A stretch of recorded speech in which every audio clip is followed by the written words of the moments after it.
Bonjour à toutes et à tous, et bienvenue chez les Chroniques du Commandeur.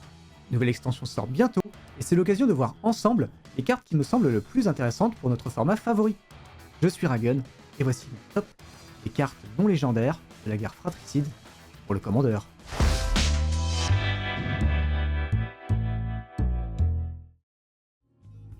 Teferi a remonté le temps, et nous voici en plein conflit entre Urza, Planeswalker en devenir, et son frère Mishra, devenu un pantin de Phyrexia.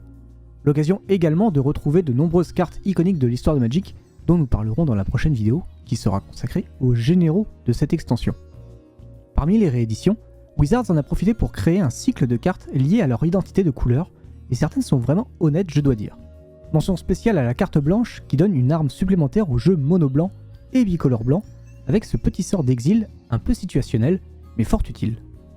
Un autre cycle également que j'ai repéré est celui des commandements, tous dessinés par Dominic Meyer, qui a un style très personnel et très graphique.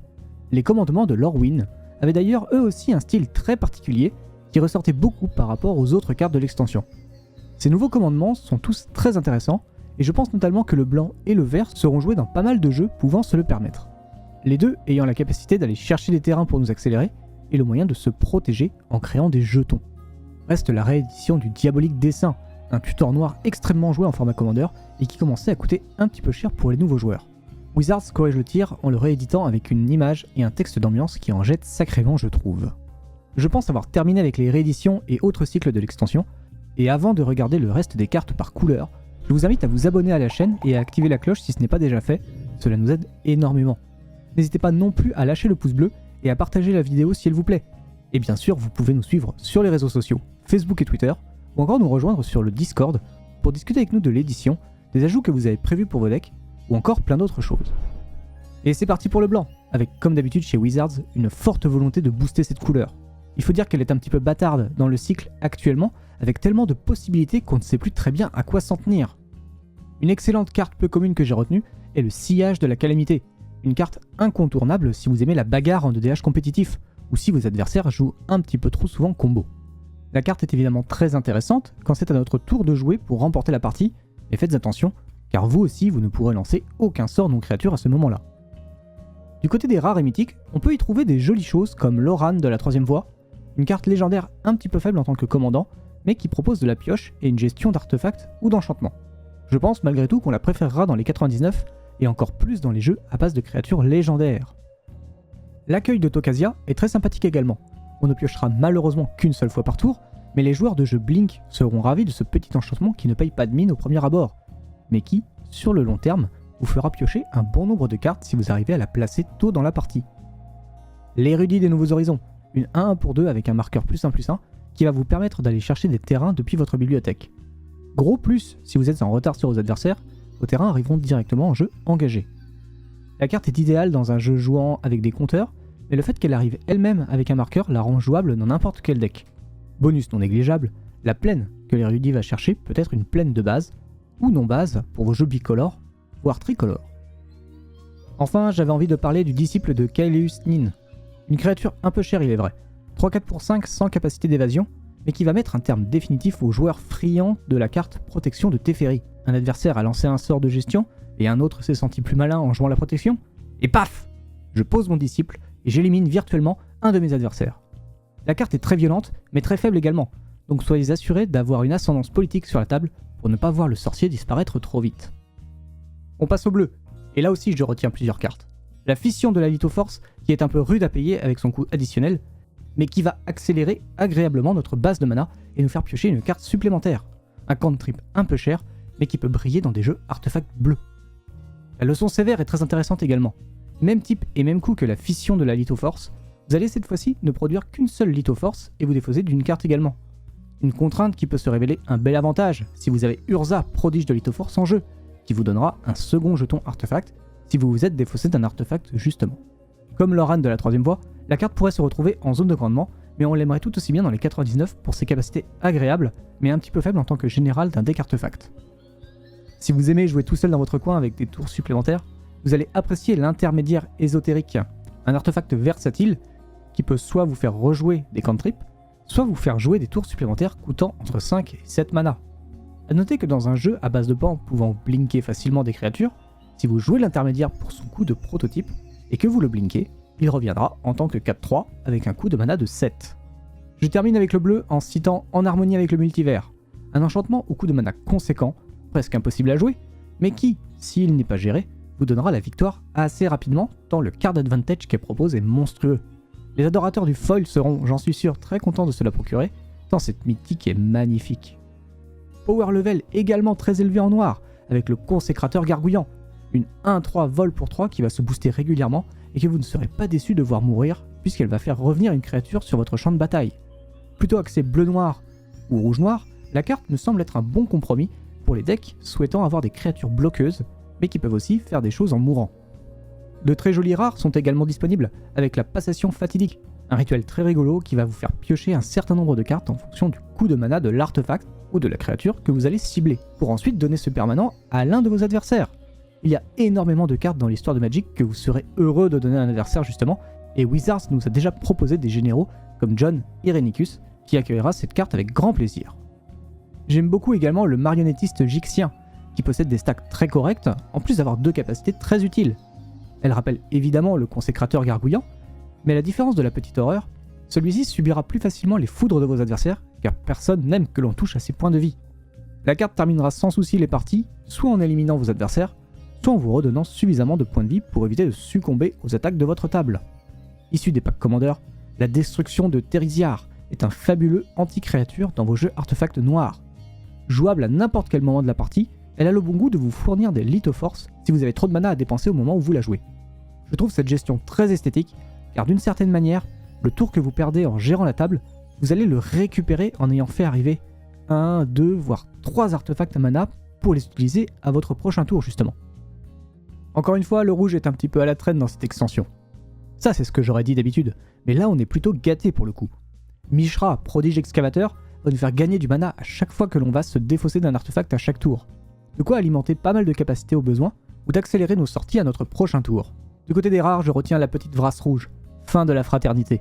Ce rituel va vous permettre de nettoyer le champ de bataille des petites créatures, ou de détruire la grosse majorité des artefacts à mana de vos adversaires, comme on peut en trouver dans la plupart des decks optimisés du format. Une carte que j'apprécie beaucoup également, c'est la guerre mécanisée. Un enchantement rouge idéal dans mon jeu Zurzot, qui n'est jamais avare de cartes redondantes justement. Parfait également dans un jeu jeton blanc-rouge ou rouge-bleu par ailleurs.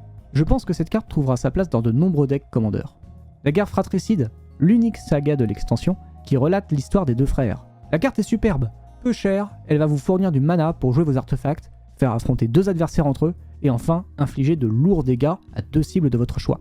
J'aime beaucoup cette carte pour son flavor évidemment, mais aussi par ses capacités toutes plus intéressantes les unes que les autres en Commander, et j'espère en ouvrir une lors d'un prochain live unboxing. Autour du vert maintenant, avec une petite unco sympathique, la volée de bois, qui est, comme vous pouvez le voir, très versatile et sera appréciée des joueurs pour ses 2 modes. Aller chercher un terrain en début de partie, ou affronter une créature adverse pour avoir le champ libre et ensuite finir la partie est très agréable dans le format. Dans les rares mythiques, j'ai retenu la purificatrice de la voie des racines, une elfe 3-4 pour 4 qui va rendre tous vos terrains non base en terrain basique, justement. Ça n'a l'air de rien, dit comme ça, mais il y a énormément de cartes qui ne vont charger que des terrains basiques, comme la volée de bois justement, alors imaginez pouvoir aller chercher n'importe quel terrain sans restriction, à ne jouer que dans des jeux spécifiques jouant beaucoup de terrains avec différentes capacités, pour maximiser le potentiel de cette créature. Pour ramper un max, rien de tel que l'éveil des bois. Ce rituel pour 2 verts et X va vous permettre de poser X jetons dryade et forêt en jeu. Très pratique pour jouer de grosses bestioles au tour suivant. Faites bien attention car les dryades ne sont que des 1-1 et un simple sort de gestion globale peut ruiner vos efforts. Titania, force de la nature, est une solide créature verte qui pourrait être votre commandant si Titania, protectrice d'Argot, n'existait pas déjà. Elle fait pratiquement la même chose mais en beaucoup moins bien. Alors pourquoi la mettre en tant que général alors qu'on peut la jouer dans les 99 de notre deck? La carte est très solide et je pense que plusieurs types de jeux la voudront. Que ce soit des jeux sauto-meulants, des jeux avec beaucoup de terrain ou tout simplement des jeux avec de gros pâtés. Pour le multicolore, j'ai relevé quelques cartes intéressantes, mais la majorité étant légendaire, vous allez beaucoup plus en retrouver dans la prochaine vidéo que dans celle-ci. J'ai retenu les ingénieurs arbalistriers quand même pour leur polyvalence au moment où ils arrivent sur le champ de bataille, et le génie du dépotoir qui arrive avec un artefact à mana et peut donner la menace, un petit coup de boost et surtout la célérité à toutes nos créatures. En rare, la ritualiste à fleur de mort me fait de l'œil, avec sa capacité qui, dans un jeu adapté, vous produira 3-4, voire 10 mana si vous avez suffisamment de créatures dans votre cimetière. de quoi remettre certains généraux comme Meren sur le devant de la scène. J'aime également Saeli, maîtresse de filigrane. 3 capacités dont un ultimate pas inatteignable il faut dire, et qui est très intéressant. La possibilité de le stacker pour cumuler les effets le rend excellent dans les jeux artefacts évidemment. On regrettera son coût de 4 légèrement trop élevé, mais la carte a un très bon potentiel, et je n'hésiterai pas à la rentrer dans mes jeux bleu-rouge artefacts dès que j'en aurai l'occasion. Et énormément de choix pour la partie artefact, très dur de faire un tri, donc ne m'en voulez pas si je n'ai pas cité certaines cartes, mais n'hésitez pas à donner en commentaire les artefacts qui vous ont le plus intéressé dans cette extension. Je commence avec Libérateur, mécanoptère de combat d'Urza. Peut-être un potentiel général vu ses multiples capacités, mais pour l'heure je préfère le jouer dans les 99 de mon deck. Avec lui vous allez pouvoir piocher votre carte, poser un terrain, et passer le tour en attendant de trouver le bon timing pour jouer vos artefacts et vos cartes incolores. Parfait dans beaucoup de jeux, il a aussi le bon goût de se booster également tout seul. Le distributeur de régiment, véritable machine à jetons, elle va vous permettre de piocher à votre étape de fin si vous contrôlez 2 créatures en plus, et elle possède la capacité exhumation, la faisant revenir du cimetière pour un dernier baroud d'honneur.